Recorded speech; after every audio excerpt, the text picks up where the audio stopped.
Welcome to 300 Rules of Love, Dating, and Attraction for single guys, single ladies, and of course for married couple. Today's rule reaches out across every single one of us. The rule says marriage isn't about your happiness. Now, if couples don't understand that, they are going to have issues. If singles don't understand that, they are going to marry and still have issues. The mindset of the society of our time today is that marry somebody that can take care of you. Marry this person that will buy a house for you, take care of your grandparents, build a house for your father, build a house for your mother.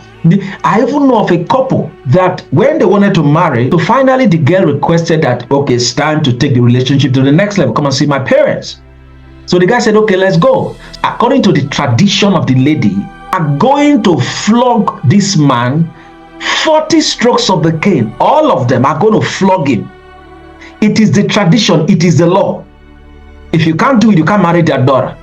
According to them, they are trying to prove if you are man enough. So the girl insisted with the tradition and said, of course, he has to be flogged. And guess the problem?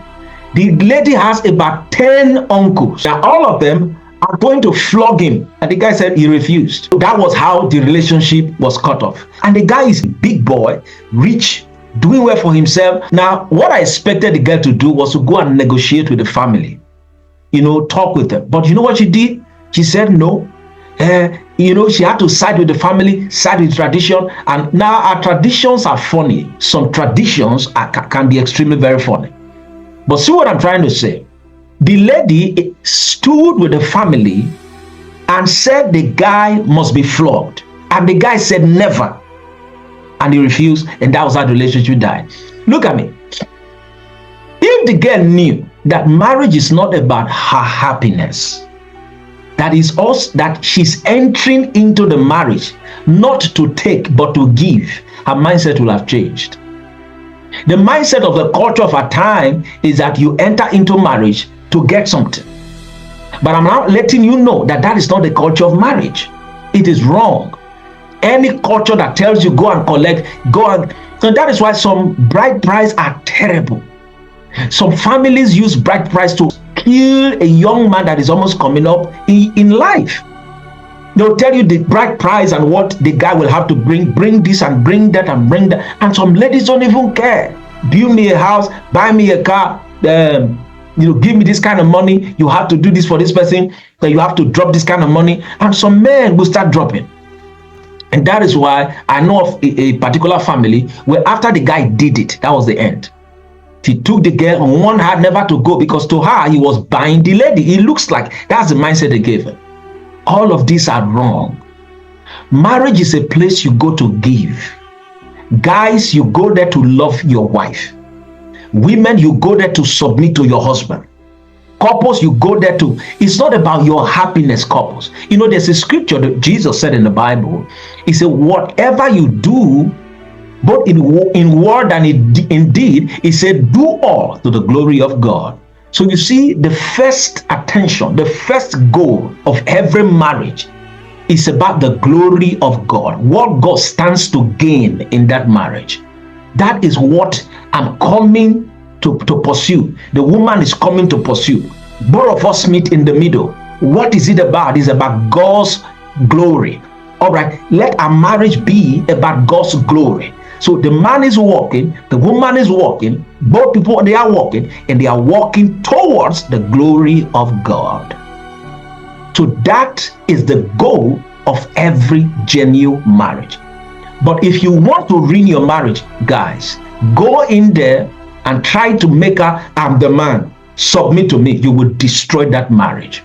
Ladies, go into the marriage and said, men are supposed to provide for their wives. So because of that, if you don't provide, the marriage will scatter. You will destroy your marriage. Yes, I know the man is meant to be the provider, the head of the house and stuff like that. But I also know of marriages where the woman, like I remember there was a time when I had issues with my work. And for a while, I couldn't bring much. My wife stepped up She was paying the rent, paying the bills. Everything was about her money. Her money was not much. So she had to work extra hours, and all of that. And she never complained for one day. And the funniest thing is that anytime she's even bringing money, she'll give it to the children and say, Daddy said I should give you. She gave the children the impression that I was the one bringing the entire money. And sometimes they will look at me and say, Daddy, thank you. But she and I knew that she was the one bringing the entire money. Such women were well cultured and they were well mannered. Do you know that in those times when I had nothing much doing, that could have been the end of my marriage? My wife could have said, no, no more, I'm ending it. And they just pack at things and they walk away. Look at me. She knew that when she was coming into the marriage, it was about my happiness. And to me, as I was coming in, it's about her happiness. That is why if your partner complains in a marriage, listen. That she's telling you what she wants. Do it for her. A great marriage is about two great givers, not two great takers. Can I say it again? A great marriage is about two great givers, not two great takers.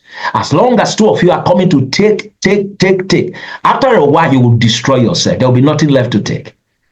And as long as you are coming into the marriage to come and give, you know what you're going to build? You're going to build heaven on earth. Trust me, that is what marriages are all about. I want you to subscribe to this channel if you've not yet done that. And then recommend somebody to this channel. If you only know these truths and you don't share them, you are not doing well at all. Drop your comment. Let me hear what you think. Let me hear your opinion. And then I will see you tomorrow. God bless you.